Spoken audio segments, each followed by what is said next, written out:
ค่อยเสียเวลา6 เดือนเพื่อเฮ็ดให้โปรเจกต์โซโลโลกไปรอดเพียงย้อนตั้งราคาผิดจากคลิปที่แล้ว EP 18ทุกคนเห็นว่าโซโลโลกขายบ่ได้เลยความผิดพลาดตบหน้าค่อยให้ตื่นและสอน3บทเรียนที่คนเฮ็ดธุรกิจทุกคน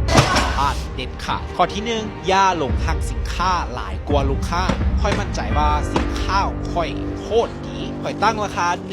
1,500,000 กีบคือจบแต่ความจริงแล้วลูกค้าจ่ายบ่ไหวถ้าสินค้าดีแต่บ่มีคนซื้อมันเท่ากับขี้เหงื่อในสางข้อที่2เงินสดคือเส้นเลือดค่อยตั้งราคาสูงเพราะเป้าหมายของเขาคือซื้อ1บริจาค1ดังนั้นผลที่ได้คือเงินจมขายบ่ออกถ้าเขาบ่มีเงินสดหมายความว่าธุรกิจของพวกเขากำลังตายคือกับต้นไม้ที่ขาดน้ำและเขาก็จะช่วยให้บ่ได้เลยข้อที่3ความตั้งใจต้องมาพร้อมกับความจริงเขาบอกว่าเขาอยากช่วยคนลาวให้มีแสงไฟแต่ถ้าเขาตั้งราคาให้ประชาชนซื้อบ่ได้นั่นมันโมเมนต์การช่วยเหลือที่แท้จริงแต่มันคือการหลอกลวงตัวเองการยอมรับว่าค่อยเฮ็ดผิดต่อหน้าทุกคนมันเป็นเรื่องที่ยากและขมขื่นที่สุดแต่ถ้าเขาบ่เปลี่ยนแปลงมือนี้โซโลโลจะไปต่อบ่ได้ตอนนี้เขาตั้งราคาใหม่